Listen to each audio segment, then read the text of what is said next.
አንድ ሰው ነው።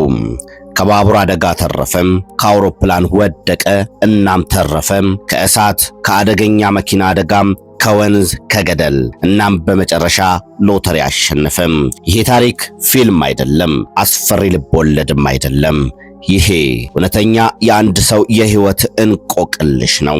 የፍራንክ ሴላክ አስደናቂ እውነተኛ ታሪክ፣ ተራ ሰው ነገር ግን ያልተለመደ ጣፋንታም። 1929 በዚያን ጊዜ ዩጎዝላቪያ ተብሎ በሚጠራው ሀገር ውስጥ አንድ ሕፃን ተወለደም። ስሙም ፍራንክ ሴላክ። እንደ ሌሎች ልጆች ነበር።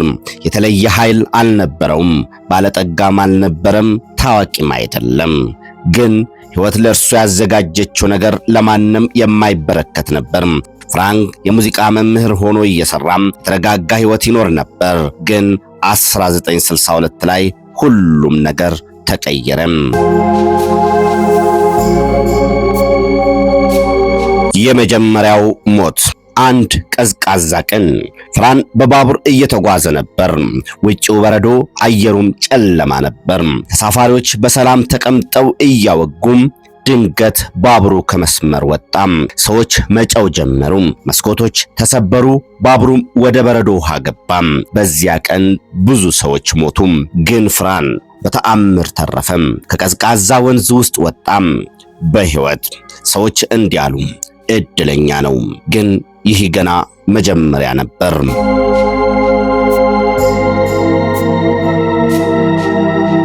ከሰማይ ወደ ምድር። ከአንድ ዓመት በኋላ ፍራን በአውሮፕላን ተሳፈረም። ሰዎች እየተጫወቱ እየተሳሳቁ፣ አውሮፕላኑም በሰላም እየበረረ ነበር። ከዚያም ፍንዳታ። የአውሮፕላኑ በር ተከፈተም። ሰዎች ወደ ውጪ ዘለሉ።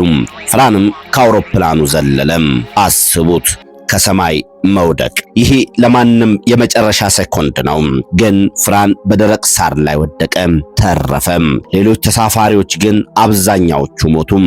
ይህን ሲሰሙ ሰዎች መጠየቅ ጀመሩ፣ ይህ ሰው እድለኛ ነው ወይስ ሞት እየተጫወተችበት?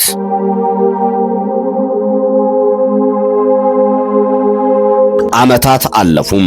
ፍራን በመኪናው እየተጓዘ ነበር። በድንገት መኪናው በእሳት ተያያዘ። እሳቱ በፍጥነት ተስፋፋም።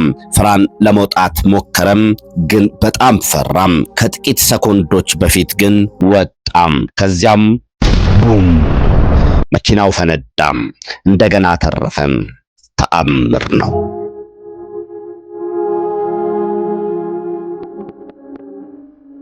አንድ ቀን ደግሞ ፍራን በተራራ መንገድ ላይ እየነዳ ነበር። ድንገት አንድ የጭነት መኪና ወደ እርሱ መጣ።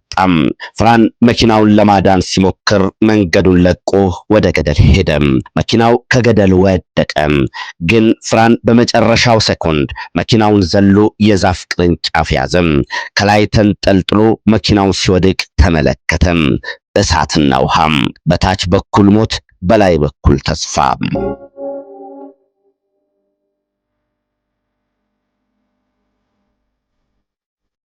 ሰዎች ብዙ ጊዜ የሚረሱት ነገር አለ። ይህን ታሪክ ሲሰሙ ብዙ ሰዎች ዋው የሚለው ስሜት ብቻ ያንጸባርቃሉ። ግን አስፈላጊው ትምህርት ይሄ አይደለም። ፍራን ከነዚህ ሁሉ በኋላ ሕይወትን በተለየ አይን ማየት ጀመረ። ትንሽ ነገሮችን ማድነቅ፣ ቀላል ቀናቶችን መውደድ፣ በሕይወት መኖርን እንደ ስጦታ ማየት። ምክንያቱም ሞትን በጣም ቀርቦ ያየ ሰው ሕይወትን የበለጠ ያውቃታል። እኛ ብዙ ጊዜ ስልክ፣ ገንዘብ፣ ችግር፣ የሰዎች አስተያየት፣ እነዚህ ውስጥ እንጠፋለን። ግን አንድ ቀን ሁሉም በአንድ ሰኮንድ ሊያበቃ ይችላል። ከዚህ ሁሉ በኋላ የመጨረሻው አስደናቂ ነገር፣ ከብዙ ዓመታት በኋላ ፍራን አንድ የሎተሪ ትኬት ገዛም። ምናልባት እንደ ሌሎቹ ሰዎች ልሞክር ብሎ ይሆናል። ግን አሸነፈም። ትልቅ ገንዘብ እጁ ገባ። ዓለምም እንዲህ አለ፣ ምናልባት ይህ ሰው በዓለም ላይ እጅግ ዕድለኛው ሰው ይሆን? መጠየቁስ? ግን ፍራን ራሱን በጣም ቀላል ሰው አድርጎ ቀጠለም። ምክንያቱም አንዳንድ ሰዎች ትንሽ ስኬት ሲያገኙ ይቀየራሉ። እርሱ ግን ሞትን ካየ በኋላ ትሁት ሆኖ ቀረም።